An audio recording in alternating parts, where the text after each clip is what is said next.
Welcome back, everyone, to another episode of College Hockey Talk. On today's podcast, I'm joined by sophomore from the Syracuse women's hockey team, Tatum White. Thank you so much for coming on the podcast, Tatum, and how's everything going? Pretty good. Thanks for having me. Staying busy on and off the ice. Just started spring season, so that's been good. Busy in school now that hockey's over, so just keeping busy with that. Nice, yeah. What else? What have you been? I kind of guess elaborate more of like what you've been up to, I guess, since the season ended a few weeks for you. Yeah, so we've just been on the ice in the gym. Staying around the team is really good. So been really busy with school, like I said. So my major is medicinal chemistry. So throughout the day, I'm pretty busy with that, and then just keeping myself busy otherwise. That sounds awesome. That major sounds very difficult. So, what type of class do you have to take for that?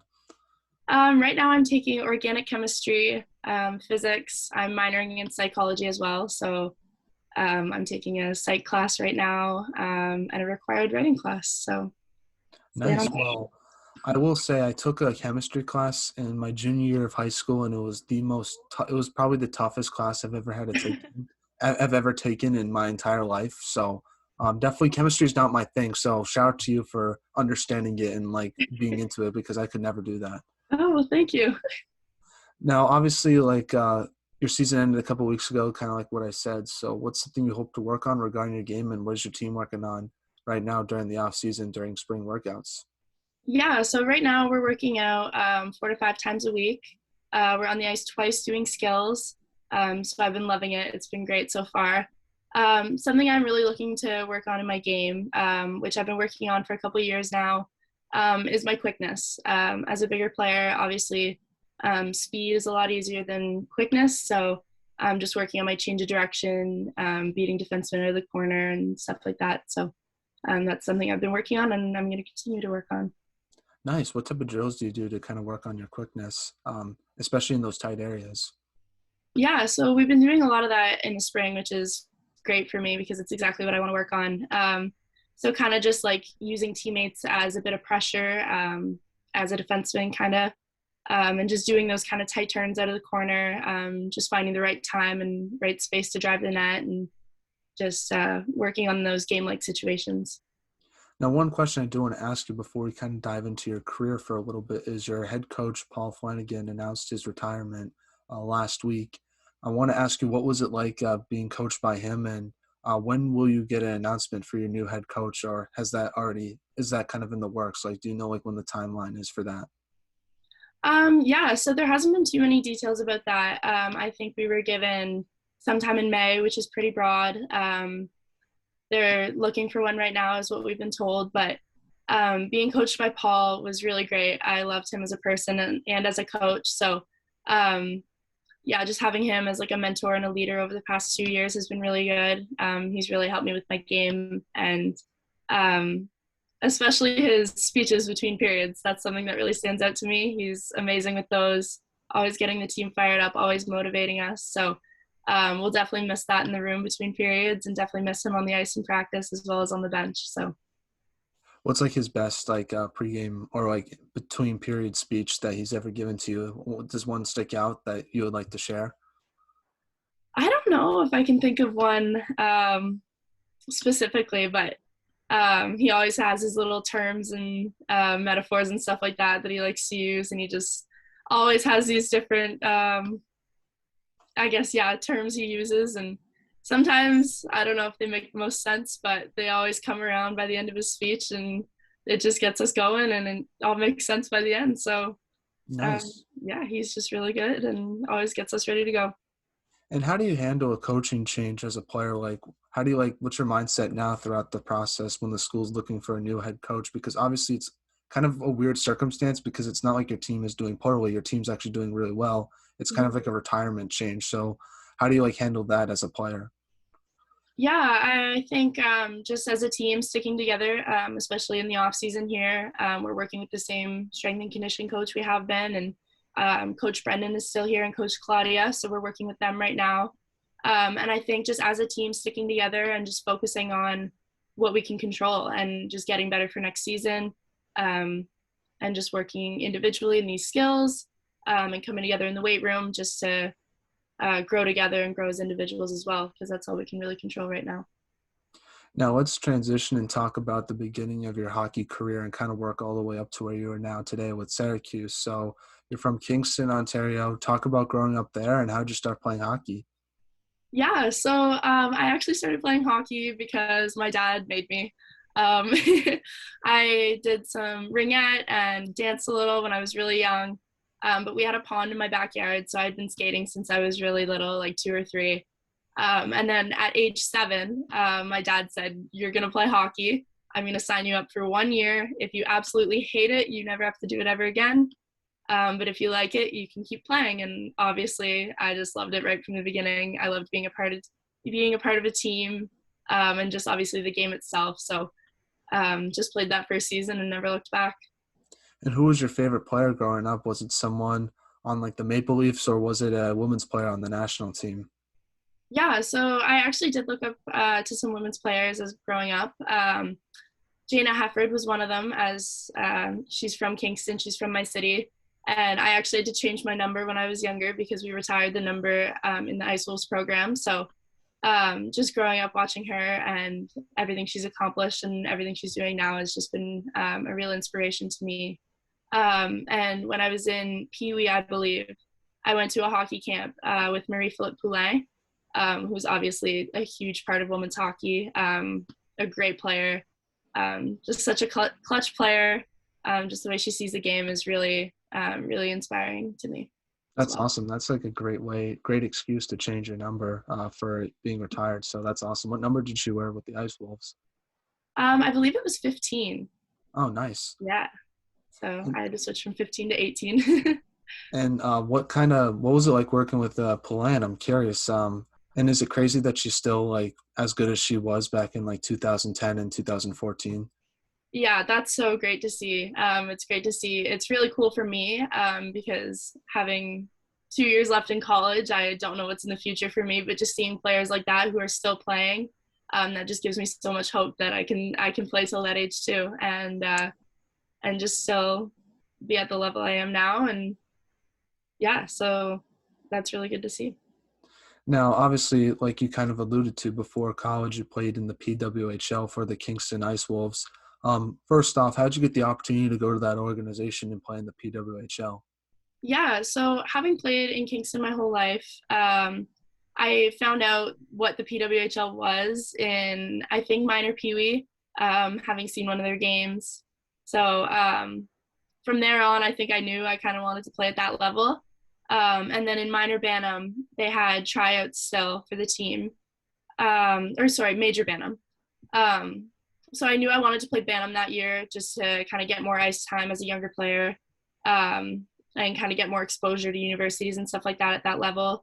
So I went out and tried out for the team, and I knew even if I had made the team, I'd made it clear that I was going to play in Bantam. So I just went out there to get my name out there, kind of get exposure. And then throughout my major Bantam year, I was called up to the team, I think, for 11 games. So that was really cool to experience. And then about halfway through the season, I committed to play for the junior team, and I played there for 3 years. That's awesome. And talk about your experience with Kingston. What did you take away from it, and how cool was it to play for your hometown team in your junior hockey career? Yeah, it was really awesome to play at home for my junior career. Just having played for Kingston my whole life, just finishing off my minor hockey career strong and in Kingston as well was really great. And honestly, the biggest thing I probably took away from Kingston is the friendships. I know that's kind of cliche, but all my best friends from home I've played hockey with growing up, and especially on the junior team. So just friendships. And then just playing in the Kingston hockey community growing up, as well as junior, just seeing all the people there to support us, me going to the rink throughout the weekends to support other people. So just a sense of community and a sense of, I don't know, yeah, I guess just community within the town is really awesome. And who are some of the players you got to play with when you were with Kingston that are currently playing college hockey or did play college hockey? Yeah, so a lot of the people I play against, I've played against in junior, or played with. Alexa Hoskin, who plays for Quinnipiac, Darcy Lappin, who plays for Colgate. Um, just so many great players that I've played with and against that I know through OWHA programs and Hockey Canada programs. I've just met so many great people, and I'm still playing against them and with them now. May Batherson, who's a junior defenseman on my team, Amelia Van Vliet. She's a sophomore goalie. I played with them both in Kingston. So, yeah, just a lot of people. Yeah, and doing research on your final year with Kingston, the leading goal scorer for the PWHL that season was on your team in Kiara Zanin. What was it like being her teammate? And is it kind of cool getting to play with an American player in kind of a Canadian junior hockey league? Because I found that kind of interesting doing research on that. Yeah, I did play against her in Lake Placid, and that was kind of this summer before she came to play for us. So I kind of knew her a little bit. But having played with her that year, um, she was a really great person. She was really fun, really energetic. She was great to play with on the ice. She's a really great player, and it was awesome to be a part of that. And it's awesome to see what she's accomplishing now. Now, what's like your favorite memory you have with Kingston? Is it on the ice memory or is it off the ice memory? Honestly, it's probably an on ice memory. I had so many great memories off the ice. I was really close with so many of my teammates throughout my 3 years. But the one memory on ice that is probably the best part of my minor hockey career was Game 5, Round 2 of the playoffs against Mississauga. Whoever won that game made it to the Final Four. And we were tied 2-2 with about 3 minutes left in the third. And my current teammate, May Batherson, I won the drawback, and it got to her, and she put the puck in the net, and the rink was packed. People standing around the glass because there was no more seating in the rink. So just when she put that puck in the net, the rink erupted, and we were just so close that year on the team that it was just such a great moment to be a part of. Now, how did your time at Kingston help prepare you for college hockey with Syracuse?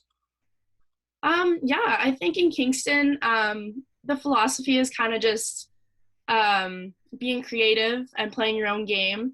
Um, I think just having that freedom to be creative and kind of not do my own thing, but just having that freedom to be able to work on my own things and play my game, I guess, is just something that I think really prepared me for college hockey. Just getting my sense of the game and getting my hockey sense and stuff like that built up in minor hockey has really helped me in college hockey so far. Now, talk about your recruitment process with Syracuse. How did that go for yourself, and what made you want to go to Syracuse versus other schools you might have looked into? So, like I said, I'm a medicinal chemistry major. So a big thing for me while I was looking at schools, I was very young. I committed in September of grade 10. So having not known what I wanted to do with my academics, I know hockey's not the be all end all for me. So academics was a really big part of choosing where to go to school. And Syracuse offers over 250 majors. So that was really big for me. Just going to a school where I knew no matter what I wanted to do, they would have it. So yeah, just picking through academics was great. I had the chance to tour the campus twice before I committed, as well as some other schools, but the campus is beautiful. I really enjoyed the coaching staff. Obviously, Paul not being here anymore, that wasn't my reason for coming here specifically, because I was aware that coaching changes may happen. But yeah, just coming to a team that wanted me to be here. They were recruiting me from the beginning. I think Syracuse was the first school that talked to me. So yeah, just I think academics played a big part of it. Now, heading into college hockey, what was like the biggest adjustment you had to make to your game? Was it the speed, the physicality, or was it kind of the decision making you had to make once you got to college? Like, what stood out? What stood out to you the most when you had to make those adjustments playing your first few games as a freshman? Yeah, I think it's a combination of everything. It is more physical, and I think the speed goes along with the decision making as well. I think because of the speed change, you do have to make more decisions more quickly. So I think the speed might be the biggest change for me. It was definitely just a step up, because in the PWHL, there's obviously the people that go play U Sports and Division One, but there's also those people that get filtered out that don't really go anywhere after junior hockey. So in the NCAA, it is the best of the best. So just the speed change there was probably the biggest difference. Now, during your freshman year, your team had to deal with many challenges because of the pandemic. So, talk about the challenges that you and your teammates had to deal with like schedule changes, not playing in front of any fans, and how did you handle that, especially as a freshman, since you're not really used to playing college hockey, but now you have to adapt to all those new changes that are being made in college hockey. Yeah, for sure. It was really tough, honestly. We never had any issues with our team having COVID. We were really diligent with that and followed the rules, kept each other safe, kept ourselves safe. So we were never the ones that had any games canceled because of us. But just the uncertainty of when we were playing, when things were getting canceled, we'd practice all week preparing for a weekend and then find out that we weren't playing anymore, um, which is really upsetting, I guess, and spirit crushing almost. So kind of just sticking together, controlling what we can control, just working hard in practice, preparing like we can, and yeah, just sticking together throughout it. As a freshman, obviously, I hadn't experienced college hockey, so I don't know if that was really as big of a difference for me as it would have been for some of the older girls having played the regular seasons. So for me, I was just really grateful for the games I was able to play and the experience I was having. So having not known what it was usually like, it wasn't too bad for me. I was just grateful for what I was getting. But having experienced a regular year this year, I do realize what a change it was from last year. Yeah, and talk about what it's like playing in the CHA and just the competition you face every night, because I feel like it's obviously one of the smaller conferences in college hockey, but I feel like it doesn't get talked about enough in the grand scheme of things when you think about some of the better conferences in women's college hockey.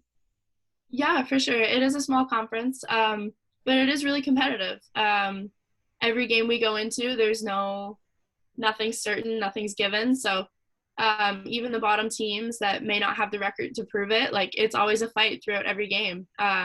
Every team is a good team to play against, and obviously having Penn State finish in the top 10 last year was kind of good for the CHA, and I believe we finished 11th by the end of the year last year as well. So I think that was just really good for our conference, and I think it's a great division to play in.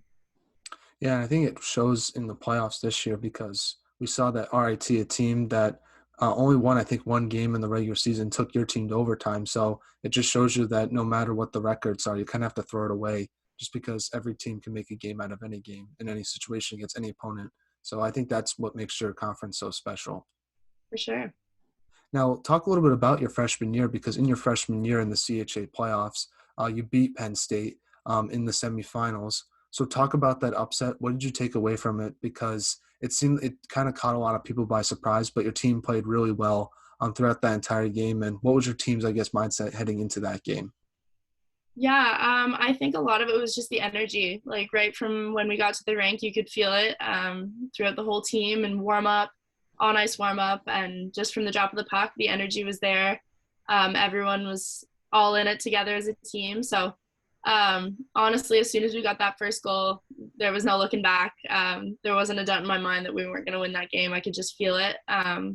Everyone was just sticking together. Everyone was just playing for each other, and like I said, the energy was just there. So they did make that good comeback at the end, but I was confident in that game because we were just so energized and together playing as a team. Yeah, so it was really great. Yeah, and in the CHA final that year, your team lost to Robert Morris 1-0. What emotions were you feeling after that game, and how did you use that loss heading into this season? Because your team really, it was just a great goaltending performance by Reagan Kirk, the Robert Morris goaltender, and it just felt like your team was just like one bounce away from bringing that game to overtime. Yeah, for sure. It did feel like that as well. Reagan played a really good game, so shout out to her for that. But I think, yeah, like the bounces just didn't go our way, and if we would have had one lucky one, it could have been a different story. But I don't think we played as good of a game as we did against Penn State. I think we could have played better, but um, you can wish for that in the past. But yeah, it was honestly, it was a tough feeling after that. We were all very upset having just come off that game against Penn State, and having that feeling of kind of knowing we could have done more was just really upsetting. But I kind of think that motivated us coming into this season, just not wanting to feel like that again and controlling what we can control heading into the off season last year. We were just ready to work and ready to go. And then coming into this year, it was just fuel for our fire. Yeah, what was your team's goals and expectations, and what were your goals and expectations heading into your sophomore year? Yeah, so team goals was probably, I guess, at the beginning of the year for us, we usually play a lot of out of conference games. So just having a good start, winning some of those out of conference games, that was kind of our goal. We didn't really have that great start that we were looking for, but we kind of bounced back from that in 2022. So, and our team values like character, discipline, and passion. Those are some things we really stand by all the time. So that's just always some expectations for us in and out of season. So, um, yeah. Yeah, what was it like playing those out of conference games? Because you never got that experience your freshman year, and what'd you take away from playing teams in other conferences? And is their playing style a little bit different from the CHA from your perspective? Um, it was a good experience. It was different. Just playing in new ranks, playing against different teams that I haven't played against before. I guess last year just playing so many games against the same teams. Um, it was just kind of a new experience this year, and it was really fun. It was awesome to kind of travel around and have some different teams in our rank. Um, I don't know how it would differ from the CHA. Maybe it might be a bit more physical, especially playing against Quinnipiac there. They're a very physical team. So that is probably what differs the most, I think, just especially in that game against Quinnipiac we had recently. Yeah, and obviously you played against Vermont. How cool was that rank? Because I think it looks like a very old school rank. So I was curious, like, what your experience was like there. Yeah, it was a pretty old school rink. It's kind of it's a barn, but I love those kind of rinks. They have one of those nice jumbotrons, so that's cool. I was actually out with injury that weekend, so having to watch those games was a little tough because obviously I'd love to be out there, but it was a cool rink to be in. Yeah, that it looks like interesting just because it's like all the wood, and it's just something that you don't really see too often in some of the newer college hockey rinks. So I was just curious, like, what your experience was like there, whether you played or not. Yeah, for sure. It was really cool. I love those wooden rinks. It's a old vibe and it's kind of fun. What was it like having fans back in the rink too? Did you enjoy that? Oh, it was great, especially hosting CHAs at home. That was really big for us. The stands were packed the entire weekend. So just having other student athletes and other students, parents, and friends there to support us, knowing they're there for us, and just having them cheer for all the little things, it just really helps with their energy. So it was definitely a big difference from last year having fans this year, especially there in the playoffs. Yeah, I saw that some of the other sports teams at Syracuse came out to support your team. How cool was that? That was awesome. Yeah, just seeing all the other athletes there.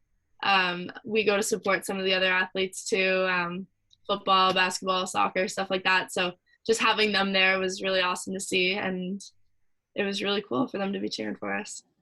Now, did your family ever get to see you play this year? Because that was one thing that a lot of players told me about how good it was having fans back at the arena was their families had the chance to come see them play in person. I was curious if you had that experience since, you're from Canada. It's kind of hard to go off across the border, especially today. So I was just curious. And if you did have that experience, how cool was it for your family to see you play in person?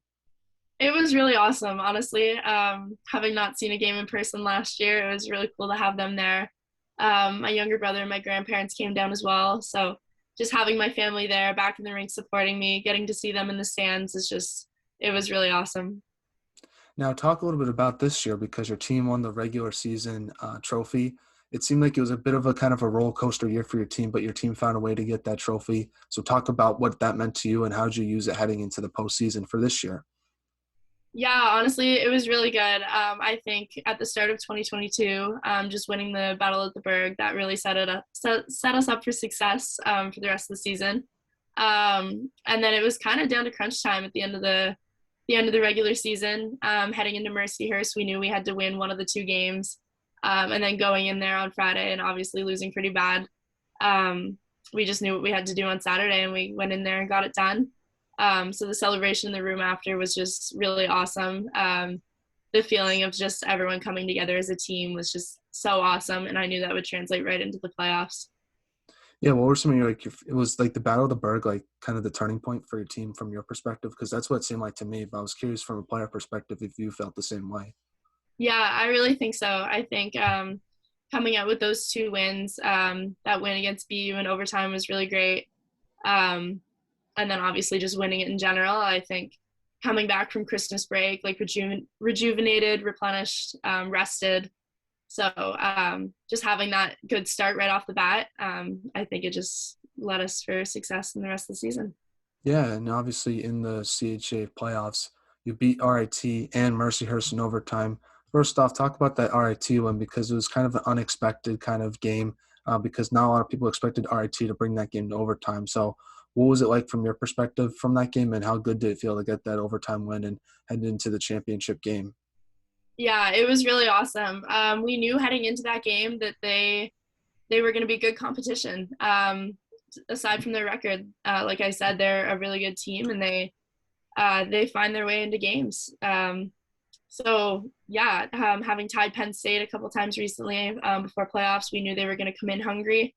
And we had been told by our coaches that, like even though we're out shooting them, like we're not pulling this game away. So if we kind of turn the puck over or make those big mistakes, they will capitalize on them, and that's exactly what they did. So they just got themselves right back into that game, and having that overtime win was just really awesome. Seeing that from the bench, seeing that go in, the first thing I did was immediately jump off the bench and skate as hard as I could to Abby. So that was just a great feeling heading into the finals. And talk about that final game against Mercyhurst. It was a great battle, but your team won that game in overtime. And what emotions were you feeling when that goal went in overtime and kind of accomplishing that goal of winning a CHA championship just because you were so close to it your freshman year to finally get over that hump and win it? Like, just talk about that emotion that you felt and just talk about that game as a whole. Yeah, exactly. So having lost it and having been so close last year, my freshman year, I really think the feeling was kind of elevated this year winning it, just because I did know the feeling of losing it and how bad it felt. So just finally getting to win that, and especially in front of a home crowd, it was so loud. All the fans were so loud for us, so excited. So that really just even increased the energy we already had. But it was an amazing feeling having my family there. I don't know, just getting some pictures after the game and stuff like that. It was just a great accomplishment for us overall. Yeah, those Instagram photos were absolute fire. Is that the best like Instagram photo you've ever taken with the trophy? I feel like it doesn't get any better than that. That's gonna be like your highlight at least. Honestly, yeah, I think it's probably the best one on there. So now talk a little bit about the national tournament. You played Quinnipiac in the first round. You unfortunately lost that game, but what did you take away from that experience playing a team like Quinnipiac and getting into that spot in the national tournament? Yeah, it was a really great experience going out to Ohio State. I've never been there before, and just being in the tournament in general, it was obviously a privilege because out of the 40 something teams in the NCAA, only 11 being there, that was really great.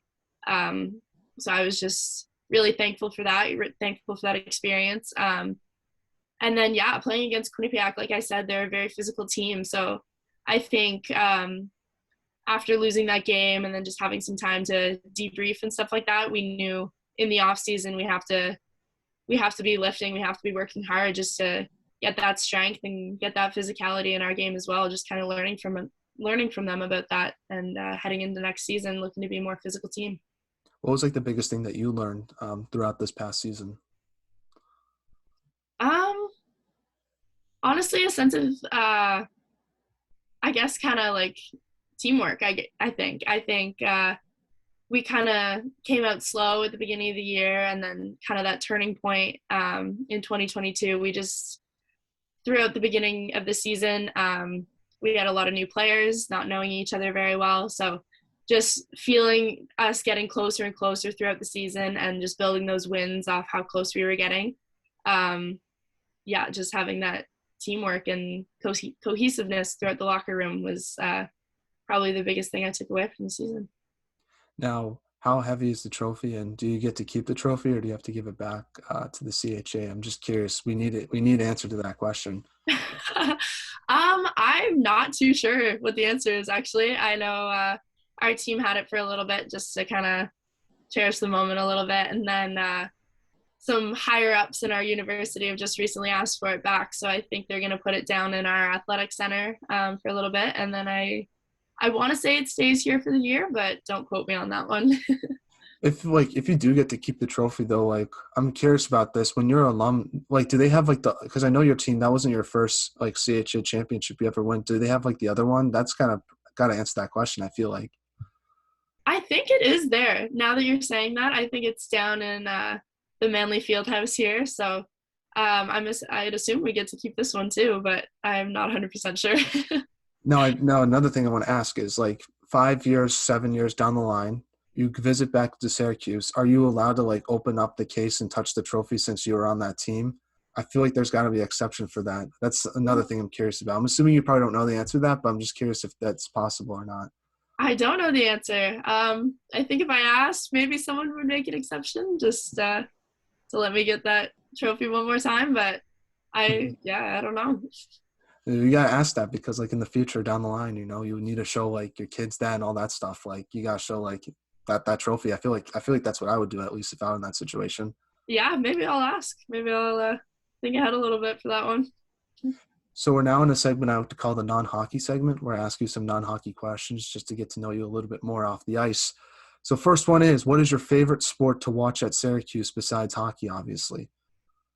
Oh, I think football and basketball are really cool. The stadium is just so nice over there, the Carrier Dome. So the basketball games are always packed and really energetic, and then the football games are really fun to watch as well. But I do have some friends on the women's lacrosse team, so I think lacrosse is a really fun sport to watch. I never really knew lacrosse growing up, so just coming to school and seeing a new sport, and of course being friends with some of the girls on that team, it's really fun to watch. So I think I'd have to say lacrosse.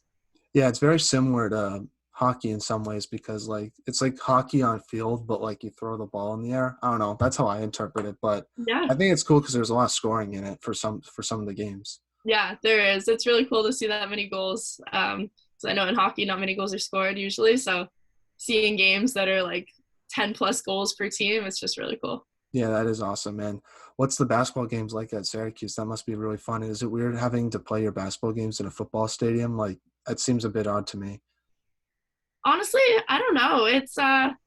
I don't know. I kind of get just so focused on the game. I don't really realize that we're kind of in a football stadium, and that's just kind of always where it's been. So I guess it's normal for us here at Syracuse. But they bring the stands in on the field and lower the big screen over the court. So it does still feel kind of enclosed a little bit, even though we are in that football stadium. And it is always just packed in there. It's so loud.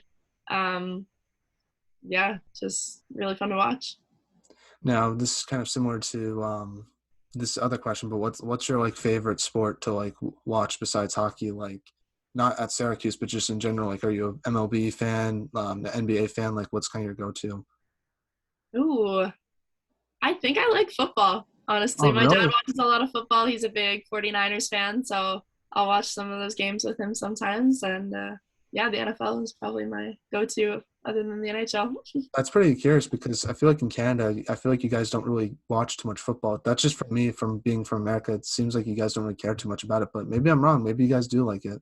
Yeah, no, I know some football fans in Canada. That's awesome. Do you think Yeah, they should have a team in Toronto? I feel like that would be cool to, especially with the Bills being very successful. that would be kind of cool. Yeah, maybe get up to some games if they had that there. That's awesome. I do like how they have like Toronto's the only city that has a basketball team and a baseball team. And fun fact, my very first baseball game I ever went to was a Blue Jays game. So I Oh, wow. do I do like the Toronto sports scene. I think it's really unique compared to some of the other cities in Canada. Yeah, it's pretty awesome up there. I have been to a Jays game. I've never been to a Raptors game, so Hmm. I'll have to do that at some point. But the Jays games are really fun to go to. Are you excited for this year? Because apparently they have like a really good team. I don't think you're going to beat my Red Sox, but maybe second Ooh. place in the AL East would be nice for your team. Honestly, I don't follow baseball too much. I just go to the odd game sometimes. But yeah, hopefully they have a good year. Yeah. Do the Blue Jays have the best like hats though in MLB? I think I like the logo personally, so I'll just I do like the very logo too. Canadian. Yeah. Now, what music do you like to listen to? What do you like to listen to on a general basis or like before a game? Um, Honestly, I listen to pretty much everything. I'm a big country fan though. I do like Morgan Wallen. I love Dan and Shay too. So, before games, my go-to song is "Stamp on the Ground." That one's a good one. So, That just gets me fired up before games. But yeah, other than that, my go-to is probably country. Anything country. What is your biggest pet peeve?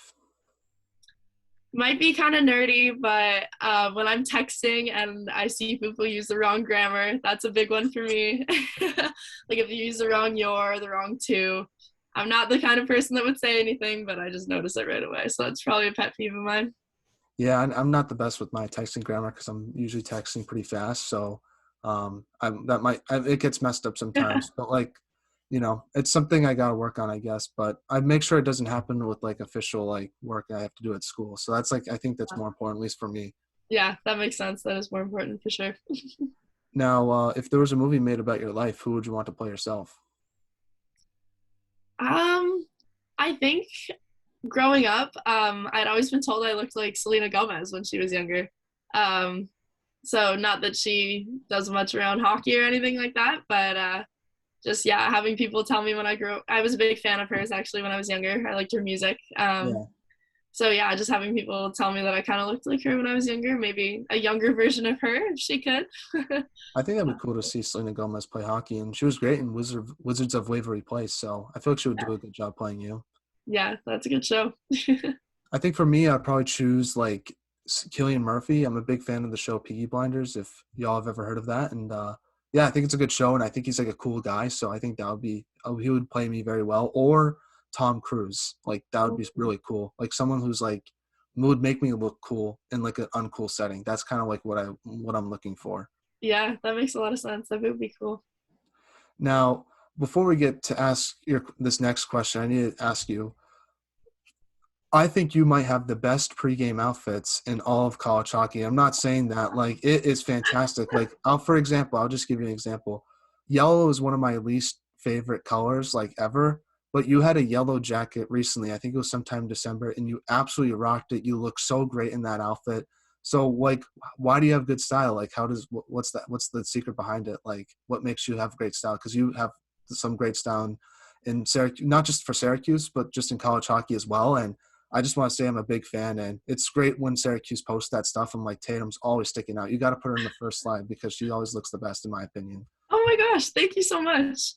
Um, Honestly, little secret about that yellow jacket, it is my mom's. I stole it from her, but Oh, nice. yeah, so I like that jacket. I don't usually pull off yellow, but I do like that one.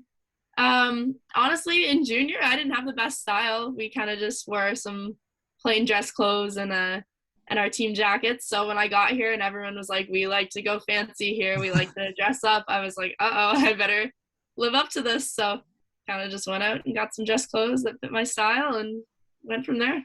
And lived up to it to a T, in my opinion. It was I just had to ask you because I was like, every week it's like, man, you just keep getting better and better. So it Thank just was you so very much. impressive to me. And just like one of my favorite photos from it was like the one where it was like super windy. I'm pretty sure it was like the first like CHA playoff game. And like the wind's like in the thing, like you're trying to like look good in the outfit. Like I thought that was an Oh awesome gosh. photo as well. I don't know if Oh you well, saw that or thank not. you. I don't know if I remember that one, but I'll have to take a look after. But thank you very much. So just want to give you a shout out for that. But so besides yourself, who's like number two on the Syracuse women's hockey team for style? Like who's like way in the bottom for number two? It's you, and then who's number Oh three? my gosh. I don't know. I don't know if I would put myself number one. I think Jessica DiGirolamo, she always has great style. She's always rocking the shoes and the glasses. And yeah, she always just, she has her specific style, but she always kind of changes it up a little bit to make it different every time. So I think her and then Shelby Kaloff, I think her and I have similar style outside of the rink, outside of dress clothes. So just the way she pulls outfits together, she's always looking really good. So those two probably. Who's the funniest on the team? Ooh, I think Victoria Klimek. She's really funny. She's just super outgoing, super energetic, just super loud all the time. So she's really hilarious. And then freshman Erin Brusso as well. She's just kind of quirky and odd in such a good way. Her and I are super close. So I think those two would probably have to be the funniest in my opinion. Now, if there was a reality show made about one of your teammates, which one would you like? But who would you pick to have like a reality show made about them? I guess. Oh, that's a tough one. Um, I think maybe Klimek. Yeah, she's just always something going on with her, just always something to talk about. So yeah, I think it'd be a really eventful show for her. Now, what is the most interesting thing you've seen or read this week? um Kind of to bring it back to hockey a little bit. I went home this weekend actually just to visit some family, and my little cousin Tanner, he's playing in kind of like the Ontario Championships for his league. And I haven't really seen him play before, at least since he was really little. So just watching his games, honestly, that was probably the coolest thing I'd seen all week because he is, I think, 4 years younger than me. But I watching about 3 or 4 of his games this weekend, I honestly learned so much from his game that I can implement into mine. So just watching him play was really cool to me. Just that he is that much younger, and I was learning so much from his game. So yeah, College hockey in his future I don't know. Hopefully, maybe.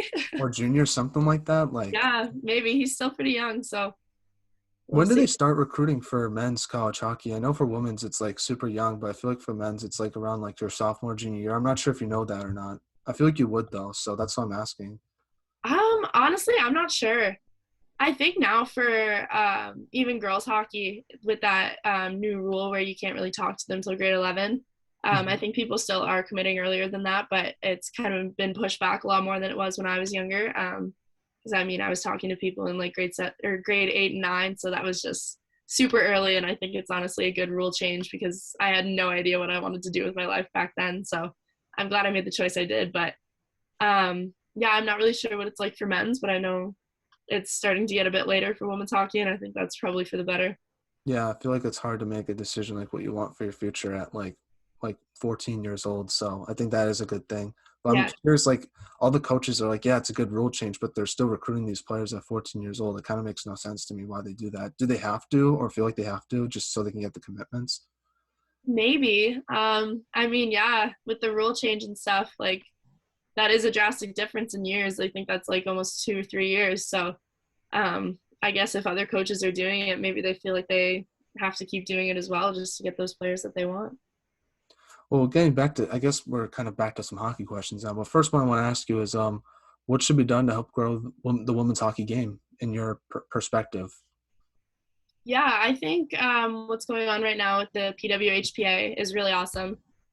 Just trying to fight for that one league, and I think that's exactly what needs to happen for to grow the women's game. I think combining to make that one league is just gonna kind of increase the viewers, increase the level of hockey as well. So, and I think just kind of getting that like promotion and getting that exposure and stuff like that for women's hockey because obviously the Olympics are such a big thing for hockey and a lot of people do watch that, but just kind of getting the exposure and letting people know that there is women's hockey going on all the time. And the Olympics isn't the only thing there for women's hockey, and you can watch it whenever. So, yeah, just kind of getting the media coverage and getting the exposure, I think will really help as well as making that one league. What advice would you give a younger players trying to pursue a career in college hockey? Um, don't overthink it. I think just not getting in your head about getting recruited, not making that your focus, kind of just enjoying your minor hockey while you can, just doing what you can control, working hard every time you step on the ice, whether there's people watching or not, just putting your best foot forward, being a good teammate, being a good player on the ice to the best of your ability, and not focusing too much on getting recruited because maybe you aren't talking to schools right away. That doesn't mean it won't ever happen. So yeah, just focusing on yourself and just focusing on your own game pretty much. Should body checking be allowed in women's hockey? Oh, that's a great question. Maybe as a bigger player that might get some body checking penalties sometimes. I think if I didn't get called for those ones, that's to my advantage. But I don't know. I don't know how the game would change with body checking. I think right now without it, it's kind of just more focused on the game itself rather than going around hitting people. Not to say in women's hockey that would happen, but I know sometimes on the men's side, the games can get kind of too focused on going around to hit some people, retaliating, stuff like that. So um, I don't know if it would be for the better or the worse, but it'd be cool to see for a change, maybe. What's like the biggest hit that you've ever thrown in a game? I feel like you've played hockey for so long, like you've had some moments where you just bodied someone by mistake, obviously. Yeah. Um, in my major Bantam year, and then I think in my second year of junior, just again being a bigger player, going against maybe a smaller player, just going in full speed into the corner, unintentionally hitting someone. I have been suspended for a game a couple times, and that's really sucked. So I've gotten away from that, which is good. But obviously, unintentionally, I've done that a couple times. But yeah, it has happened. Nothing in college though. Nope, not yet. That's good. That's good. That's good. You need to avoid those penalties. But how do they like notify you that you've been suspended in junior hockey? Honestly, the time I got suspended, I was about to go out for off ice warm up with the team, and my coach just came over and said, "You're not playing today." I was like, "Oh, great, that's not good." Yeah. So Do they? I feel like there's not that many suspensions in women's hockey. I haven't really seen any, at least from the college side of things. So I don't know. Have you heard of anything? Because I haven't. So that's kind of odd, in my opinion, to hear that. yeah, honestly, not too many. I don't think I've heard of any in college so far since I've played here. So hopefully it stays like that. But it's something that I find interesting. So, but Yeah. do you have any shout outs you want to give to your teammates, family members, friends? I know we mentioned some people throughout the interview, but if there's someone you want to shout out again or someone that you didn't mention that you want to give a shout out, feel free to do that. The time is yours to talk about whatever you want. Yeah. So kind of like we talked about earlier, I just want to shout out Coach Paul. He's been a great coach over the past 2 years, like I said. Just a great mentor, great person, just all around, just so fun to have as a coach and learn from every day. So we'll definitely miss him in the locker room and on the ice and stuff like that. So I just want to give him a quick shout out. Um, Honestly, I'll shout out my dad too. He's been a big reason why I'm here today. He was my coach all the way through minor hockey, and just all the time and effort he's put into my game to help me improve, me and my younger brother. Just the early morning ice times after school, getting home from a 12-hour shift and coming right to the rink. It's just he's put so much effort into my game, and he's a big reason why I'm here today. So shout out to him. Well, I want to give you a shout out, Tatum, for thank you so much for coming on the podcast. I really appreciate your time. It means so much to myself, and I wish you nothing but the best for the off season and your junior season as well. I know you're going to do great things, and keep up the great work on the ice, but also off the ice with the style. I want you to continue to keep up in your game. I feel like you have some stuff in the works, so I'm looking Oh forward to yeah, it. So shout out to you for that. yeah. Thank you so much for having me. It's been great.